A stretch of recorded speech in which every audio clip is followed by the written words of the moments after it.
Hello, welcome to another episode of Meet Houston Missions. I am Paul Cannon with Simmons and Fletcher, PC Injury and Accident Lawyers. I am here with Mark Martin, the VP of Community Engagement for Big Brothers and Big Sisters Lone Star. He is in charge of the greater Houston area. And Mark, without further ado, why don't you tell us a little bit about what you do with Big Brothers and Big Sisters? Sure. First off, Paul, thanks for allowing me to be here and talk about our mission. I appreciate it. You're Uh, welcome. as mentioned, I am the VP of Community Engagement for Big Brothers Big Sisters in the greater Houston market. And what that means is my job is fundraising, fund development, community partners, cultivating, stewarding to ensure that we're able to operate year over year. Great. How long have you been with the organization? Well, Paul, I'm fairly new to the organization. I joined the organization in April 1st to be exact. Good deal. Fresh new face, ready to get running. Those are always the hardest working in my experience. So tell me a Agreed. little bit about the organization. How long has Big Brothers Big Sisters been around? So Big Brothers Big Sisters was started in actually started as Big Brothers Association in 1904 Wow. when a gentleman by the name of Ernest Coulter began to see more boys come through his courtroom. So what he recognized is that there are caring adults could help many of these kids and keep them out of trouble. So he set out to find volunteers. Basically, that's the beginning of the Big Brothers movement. What happened in 1977 was a partnership with Big Brothers Big Sisters. Our local Houston chapter was started in 1950. Tell me about the Big Brothers and Big Sisters organization and what y'all do. Big Brothers Big Sisters mission is to create one-to-one mentoring relationships that ignite the power and promise of youth. Broken down, what that means is basically providing mentors for youth that need it. We service youth and teens from all the way from first grade all the way up through high school, and we even now offer a post-secondary support from whether they're enrolled, enlisted, or employed. You indicated that the organization was begun by a judge looking for a way to help kids and teens stay out of trouble that were probably repeat offenders in the court system. It sounds like. But the descriptions you've given me, it sounds like you guys have expanded away from that today. If somebody wants to be involved as a little brother or little sister, how do they become a part of the organization? Sure. So actually, Ernest was not a judge. He was a clerk.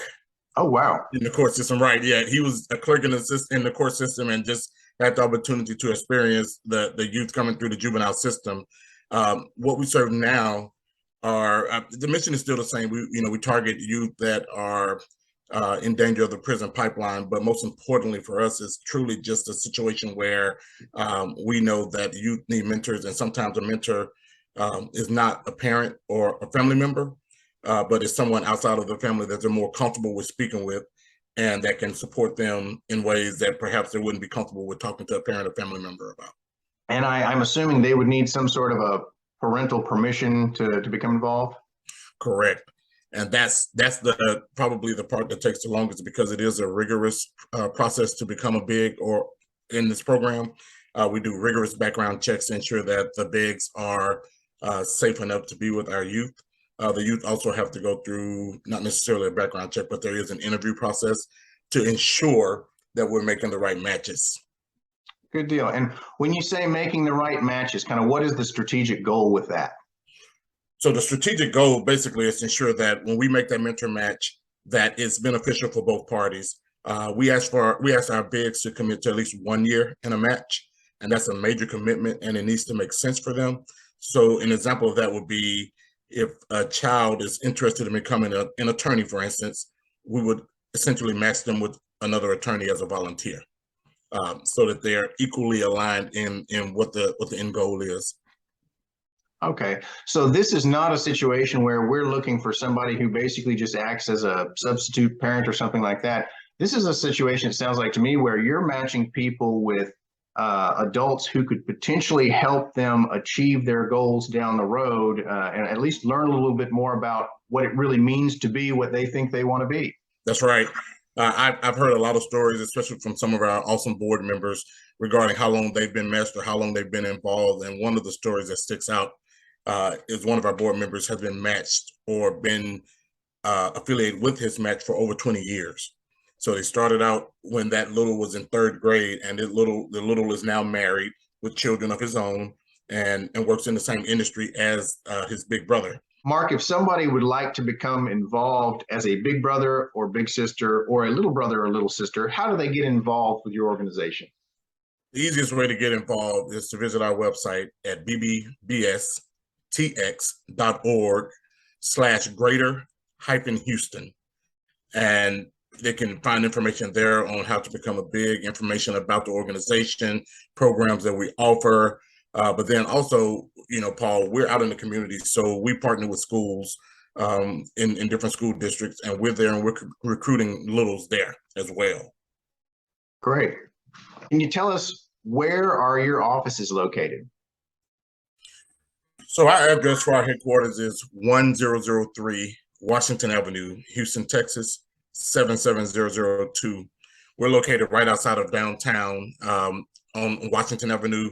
So at the edge of the Heights, right before you enter downtown. Mark, let me ask you about the time commitment for someone who wants to be a big brother and big sister. If somebody joins up, first of all, is there any kind of training time commitment that's involved, as well as application time commitment that's involved? And then secondly, what kind of time commitment is expected with regards to the little brother and the little sister? It is our hope that once matched, the match is a lifetime match where they continue to communicate once the match closes out as they roll out of our system. What we ask for is a 1-year minimum commitment from a volunteer. Okay. We know that the kids are there and they're going to be there. They're in school. They're not going anywhere. In most cases, sometimes matches do close because a little moves away or because the parents may not have the time commitment to keep them involved.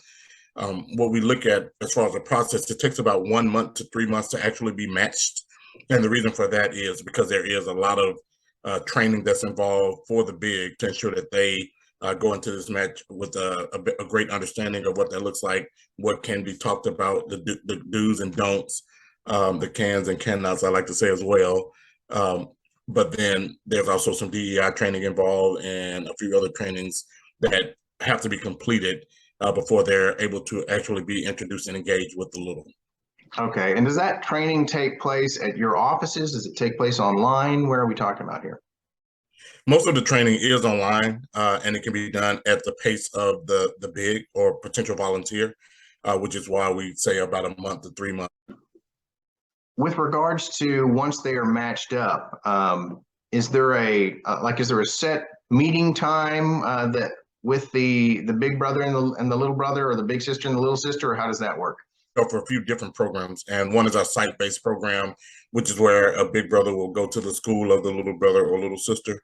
The other is a community-based program where we work with the match and the parents, because the match has access to the child outside of school hours and can take them out to the zoo, museums, and they can do one-on-one activities based on that. And then we have a mentoring program, a virtual program called Mentor 2.0. That's a program designed for the busy volunteer that can't necessarily get to the little in person, but can get to them virtually. So what that looks like for a site-based program is the big brother or big sister going to the school during lunchtime and spending lunchtime with their little brother or little sister.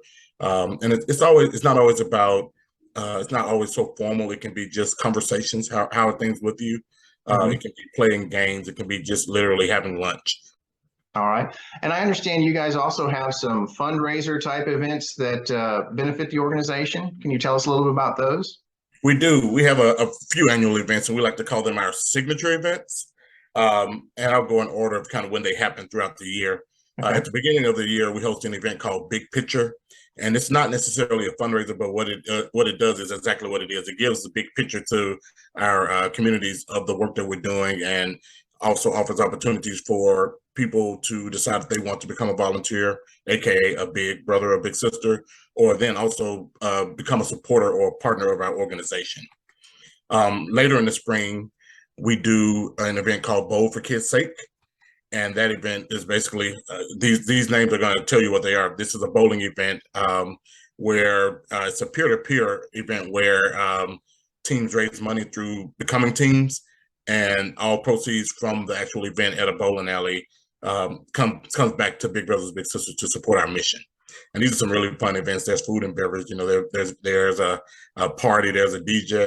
Later in the spring, in May, we host our annual Swing for Kids' Sakes golf tournament, and that tournament has been going on for a while, and it has it is a really successful fundraiser for us.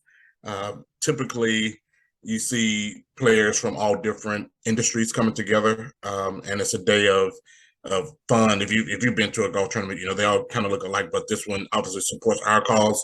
And we, I think at our last tournament, we had almost 75 to 100 players. And I'm excited to announce this year for the first time, we're hosting our Pickleball for Kids' Sake event in the fall, in October. So this is a great event that we look to host year after year. And we've partnered with the Houstonian for this one. And because it's a new event, it's a little bit different from the bowling event. It's a little bit different from the golf event. So it will attract its own clientele and supporters. And we're looking forward to a lot of success with that event here in our first year in 2022. And so in addition to people joining these events as teams, are you also looking for sponsors for these various events, or how does that work? For all of our signature events, there are always sponsorship opportunities. Our biggest event of the year is our in evening for a potential event. It's our gala, our annual gala, typically held in November of each year. This year we're going to be at the Corinthian, and I'm happy to say that our honoree is the Fletcher family, and we're highlighting them because of Keith's longtime standing as a big brother, Mr. Fletcher, as a big brother with the organization, and a sizable donation made to our organization in the form of a scholarship fund, the Fletcher Calgary Scholarship for Texas Little Brothers and Little Sisters. Great. Awesome. Well, so with all of these events, if people want to learn more about how to become a sponsor or how to become involved, do they go to the main website for you guys, or are there separate websites for these events that they need to look at? They can certainly go to the website, and if they click on the tab at the top, there's an events tab that describes all of the events on one page, and it'll give you the opportunity to click on links to find out information about the events, as well as sponsorship and partnership opportunities. Okay, great. Is there anything else that I have not covered that you would like to add about Big Brothers and Big Sisters, or any of the events or opportunities you have upcoming? Sure. I think one of the most important things I'd like to say is that, like most nonprofits, financial donations are the most important in order to operate and achieve our mission. But we also accept school supplies and opportunities for matches to interact. And examples of that would be, as I mentioned earlier, with our community-based program, one of the most challenging things for a match, because of the level of uncomfort with that first meeting, is providing opportunities for matches to have a first event. And that could be going to the zoo, to a museum, to dinner. But we know that some of our partners don't always necessarily have the financial means, but they have access and can provide these types of donations as well. Additionally, one of the biggest things that I find out that people don't know is that our building, our headquarters, was designed in mind with an event space on the 3rd floor. I like to affectionately call that our event space with a mission. And the reason for that is that anyone can rent this space, and all 100% of proceeds benefits Big Brother, Big Sister. Our space is, I'd love to host you to a tour, but our space it's a really nice space overlooking downtown with a terrace.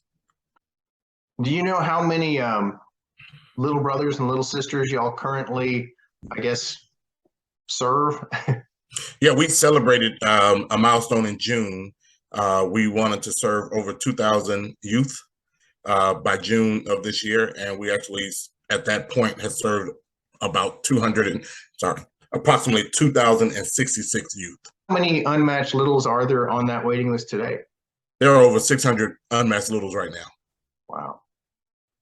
Well, Mark, it sounds like your organization's got your hands full, and you got a great project going there, and you're doing a great work at it. I thank you so much for taking the time to talk with us and tell us a little bit about the organization. Paul, thanks so much for allowing me to talk about our organization and the work that we're doing. I appreciate your time today and your hospitality. You're welcome.